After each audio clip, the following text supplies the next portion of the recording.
大家好，歡迎嚟到窺探 channel 啊！咁咧，今集咧同大家繼續跟進下呢個風暴消息嘅喎，一風未停，一風又起啊！咁咧，而家呢個米蘭咧就話喺我哋香港東面啊，東登啦，咁呢個強度咧唔知可以去到幾勁，似乎咧坊間嘅風聲咧都冇吹得咁緊張啦，似乎個強度咧都係大家可想而知，未必話真係咁勁嘅。但係咧重點嚟啦，好似大家見到張圖咧，就係話有兩個風球嚟緊啊嘛。第二個風球咧先見真章喎，暫時咧好似話佢個名咧叫做華加莎喎，咁啊唔知係咪咧？咁究竟會有幾勁咧？有人咧吹到咧話呢個華加莎咧係山竹2.0啊！大家如果有記憶嘅話，可想而知嗰陣時山竹係幾咁恐怖啦！咁而家哇去到2.0咯喎，呢個究竟喺香港有幾大影響咧？甚至乎有消息傳出咧，未 fast check 嘅就係話咧，航空公司咧已經針對呢個咁強烈嘅熱帶氣旋咧、超強颱風咧做好部署啦。咁就話咧，當日即係24、25號、23、24號啦，即係下個禮拜咧，甚至乎呢啲飛機咧要停航，唔可以再駛出㗎啦。咁即係話，哇！暫時咧而家預計到啦，見到佢如果呢個事實，即係呢個消息係真嘅話咧，可想而知呢個級數啦，呢個颱風嘅級數都幾誇張喎。咁今日同大家咧，即係詳細啲去關注下呢個狀況啦，究竟會唔會係真嘅咧？有幾真咧？即係話香港喺未來幾日究竟喺呢個米娜嘅影響底下，仲有冇機會發出8號風球咧？咁好啦，假設呢個米娜咧東登即係話佢嘅強度唔係話太強啦，咁走咗啦。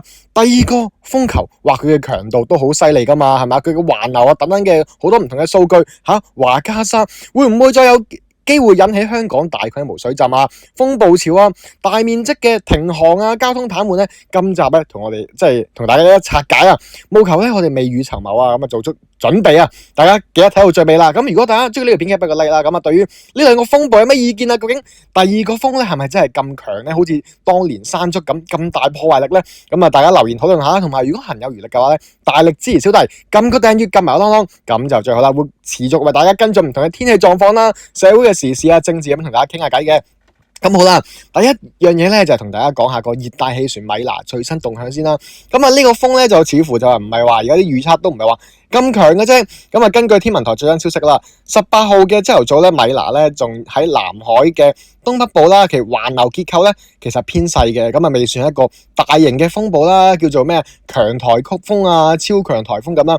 咁天文台預計咧，米娜咧今日大部分時間都會同香港保持300公里以上嘅距離啦，咁所以暫時都係1號風球嘅啫。咁但大家唔好掉以輕心啦，因為有機會咧會喺今日同埋聽日咧逐步增強，咁吹襲呢個南中國沿岸咁樣啦。咁唔緊要咁而家咧就想同大家講下咧，其實呢個米娜都似乎都傳咗佢唔係話咁勁咧，因為佢東登喺香港嘅東面登陸咧，咁受到陸地嘅影響啦，咁就佢嘅強度會減弱嘅。咁但係咧潛在第二個風暴華加莎咧，究竟佢逐漸承認啦，而家睇到佢嗰個趨勢咧，譬如佢嗰個環流好多唔同嘅數據咧都好誇張可以甚至乎比拼即係當年嘅山竹咁目前咧，日本氣象廳啦、台灣氣象局同埋其他嘅預報機構咧，香港天文台都係啦，就話咧初步好似話傳佢咧係都會將佢定性為一個超強颱風即係喺繼米娜之後咧，接住嚟緊嗰個第二個風暴，即係會喺下個星期23、24號殺到香港嗰個咧，究竟係點咧？佢而家咧就係位置於菲律賓以東啦，西北太平洋咁係一個熱帶低氣壓嚟嘅，未來1至2日咧逐步增強啦。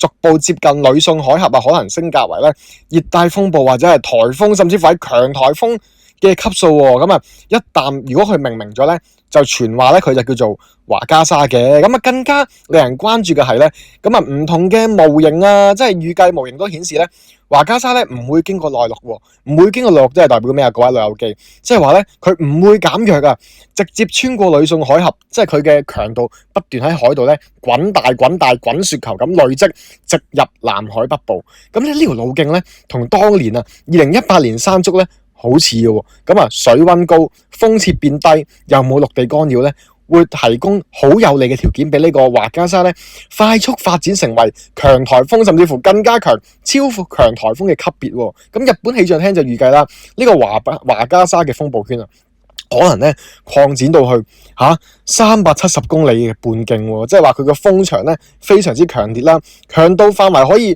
覆蓋成個廣東沿岸啦、香港，甚至乎係海南島北部添。一句講晒啦，就係話咧華加莎唔止強仲好大隻添。如果呢個風暴圈啊，唔好話係中心風力啦，就係個圈啊逼近香港咧，都唔可以掉以輕心噶。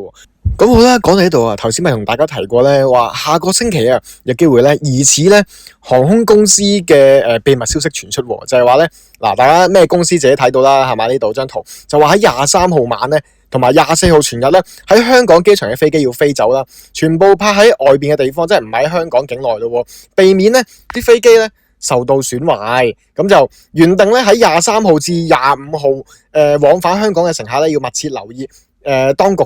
即係佢喺度咁寫啦，就話留意風暴消息啦。咁即係話，咦，睇嚟都幾大陣仗喎！即係連有啲內幕消息傳出，就係話啲航空公司都要停駛，嚴重到呢個級數喎。咁啊，即係話咧，所以有人就話，哇，呢個華嘉莎咧，會唔會係山竹2.0咧？咁啊，我哋就同大家拆解下，究竟對比下呢兩個嘅風暴咧，佢哋有啲咩相似嘅地方啦。相信咧，大家對於山竹咧都係記憶猶新嘅。佢係天文台有記錄以嚟個風速最強之一啊！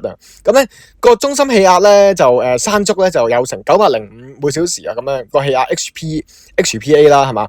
咁咧對於呢個華嘉莎嘅估計咧，就可能咧就低於920，即係都勁噶啦。持續風速咧就160啦，山竹每小時160公里啦，持續風速山竹。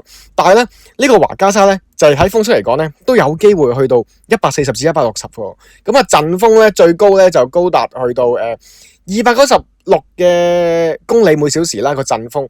但係咧華嘉莎如果風眼成熟咧，有機會去到都220過咗。咁你有個表啦，大家可以仔細啲睇下啦，佢嗰個情況係點啊咁樣。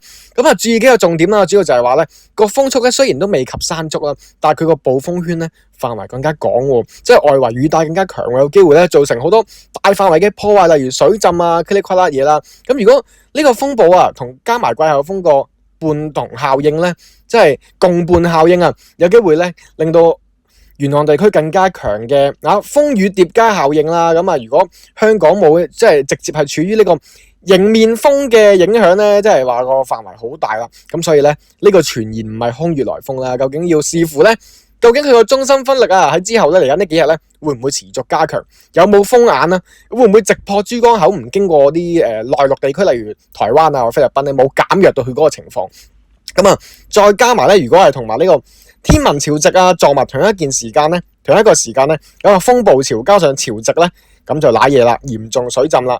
咁啊，即係呢度講到呢度咧，咁有啲咩要做咧？我哋有咩要關注咧？其實就係我哋呢排如果繼續關注個事態發展咧，有5個重點嘅。第一就係話個暴風咧有冇加快速增強，第二就係話佢有冇形成到風眼個結構穩唔穩陣，個路徑，第三啦，係咪偏西北咧？咁啊，會唔會經過啲內陸地區啊？定係喺個呂宋海峽之間直插香港咧？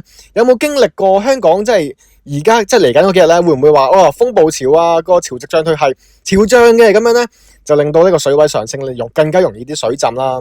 咁啊，天文台會唔會喺短時間內掛3號波啊，或者8號波，甚至以上嘅風球咧？咁啊，大家嚴陣以待啦。以上呢5個關注嘅點就係話，咁啊，有啲咩應變咧？就係主要咧，即係如果大家屋企有露台啊、窗口有啲雜物嘅話咧，清咗佢啦，唔好俾佢吹到咩咁啦。即係唔好避免佢真係吹走啊，或者撞到其他嘢咧，撞爛咗又造成其他損壞啦。準備好足夠嘅涼水啊、電筒啊、譬如尿袋嗰啲咧，留意翻公司、學校嗰啲有冇停工停課嘅通知咁樣啦。關注下啲老人家啊、弱勢啊、小朋友咧，要做好啲防風嘅措施。嗱，有個少少重點咧，小心得就係話咧，老人家或小朋友咧，盡量咧喺風暴期間咧，唔好俾佢哋行緊窗邊啊，因為如果窗邊有啲咩意外咧，都唔會直接打到佢哋啊嘛。咁咧。總結翻呢幾日嘅，即係個重點咧，就係話米娜咧，雖然短期係主角咧，但係細啲啊，佢嗰個未必話形成得咁穩陣啦。咁但係華嘉莎咧先係高潛力，喺下個禮拜咧，對於香港有機會造成廣泛重大嘅破壞，又會唔會有機會造成咁嘅後果咧？即係大家咧真係要部署下啦。咁啊，同埋個傳言係咪真咧？話航空公司都有啲預計咯，都有啲好似消息傳出嚟咯，係咪堅嘅咧？咁啊，無風不起浪，即係大家都嚴陣以待啦，係嘛？咁我咧暫時同大家嘅風暴消息講到呢度先啦。咁如果有啲咩意見咧，一定喺下面留言度咧分享啦。中意呢條片俾個 like 啦。咁啊，即係分享下你嘅意見，睇下哇，究竟呢個華嘉莎係咪真係嚟了山竹2.0咧？咁啊，同埋咧如果行有餘力嘅話，大力至少撳個訂閱掣，撳埋咯，咁就掂啦。好，講到呢度先，多謝大家，拜拜。